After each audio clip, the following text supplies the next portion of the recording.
एक घने जंगल में एक बंदर और एक हाथी रहते थे। हाथी बड़ा शक्तिशाली था। वो बड़े बड़े पेड़ों को एक ही झटके में उखाड़ देता था।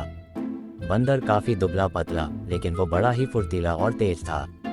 दिन भर बंदर जंगल के पेड़ों पर उछल कूद करता रहता था। बंदर और हाथी दोनों को ही अपने गुणों पर बड़ा ही घमंड था। दोनों ही एक दूसरे से खुद को ज्यादा अच्छा मानते थे। इस वजह से दोनों में हमेशा बहस होती रहती थी। उसी जंगल में एक उल्लू भी रहता था, जो अक्सर बंदर और हाथी की हरकतें देखाता था। वो इन दोनों के लड़ाई झगड़े से परेशान हो गया था।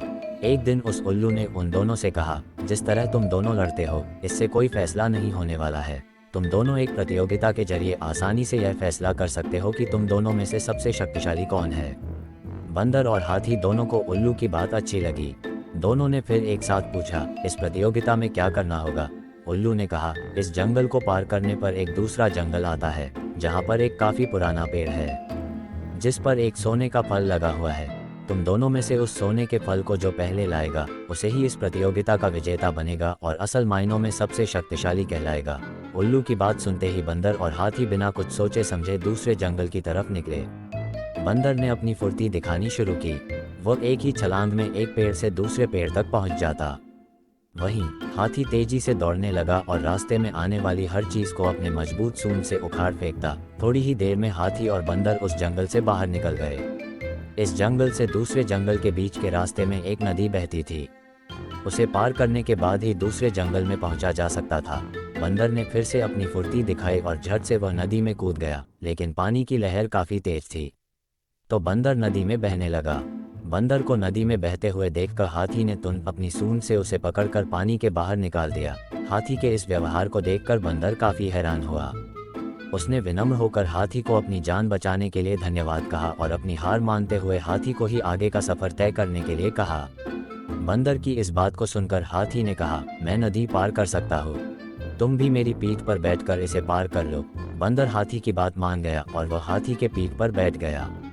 इस तरह दोनों ने नदी पार कर ली और दूसरे जंगल में पहुंच गए। फिर दोनों ने मिलकर सोने के लगे हुए फल वाले पेड़ को भी खोज निकाला। सबसे पहले हाथी ने अपनी सूंड से उस पेड़ को गिराना चाहा, लेकिन वह पेड़ काफी मजबूत था। हाथी के प्रहार से वो पेड़ नहीं उखड़ा। फिर हाथी ने निराश होकर कहा, मैं अब ये फल नहीं तोड़ सकता हूँ। बंदर बोला, चलो मैं भी एक बार कोशिश करके देखता हूँ।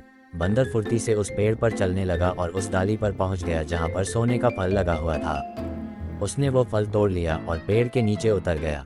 इसके बाद दोनों वापस नदी पार करके अपने जंगल लौट आए और उल्लू को वो सोने का फल दे दिया। फल पाने के बाद उल्लू जैसे ही इस प्रतियोगिता के लिए विजेता का नाम बोला, वैसे ही बंदर और हाथी ने मिलकर उसकी बात को रोक दिया। दोनों ने एक साथ कहा, उल्लू दादा, अब हमें विजेता का नाम जानने की आवश्यकता नहीं है। इस प्रतियोगिता को हम दोनों ने मिलकर पूरा किया है। हमें ये समझ में आ गया है कि हर किसी का गुण अपने आप में अलग और खास होता है। हमने ये भी फैसला किया है कि आगे से अब हम कभी भी इस बात पर बहस भी नहीं करेंगे और मित्र की तरह इस जंगल में रहेंगे। उल्लू को बंदर और हाथी की बात सुनकर काफी खुशी हुई। उसने दोनों से कहा, मैं तुम्हें यही समझाना चाहता था कि सभी एक दूसरे से अलग होते हैं। अलग अलग गुण और शक्तियाँ ही हमें एक दूसरे की मदद करने के काबिल बनाती हैं। साथ ही हर किसी की अपनी कमजोरियां भी होती हैं, इसलिए एक दूसरे के साथ मिलकर रहना ही सबसे अच्छा होता है। उसी दिन से हाथी और बंदर दोनों मित्र हो गए और वह जंगल में खुशी खुशी रहने लगे। इस कहानी से हमें ये सीख मिलती है कि हमें एक दूसरे के गुणों और शक्तियों का सम्मान करना और आपस में मिलजुल कर रहना चाहिए। तो दोस्तों, आप लोगों को अगर यह कहानी अच्छी लगी तो वीडियो को लाइक करो, शेयर करो और सब्सक्राइब करो मेरी इस YouTube चैनल को, और कमेंट करके जरूर बताना कि कैसी लगी आपको ये स्टोरी। और अगर आप अभी अपनी कोई स्टोरी इस चैनल पे बताना चाहते हो तो कमेंट करिए। मैं आपकी स्टोरी इस चैनल पे बताऊंगा। मिलते हैं अगले वीडियो में।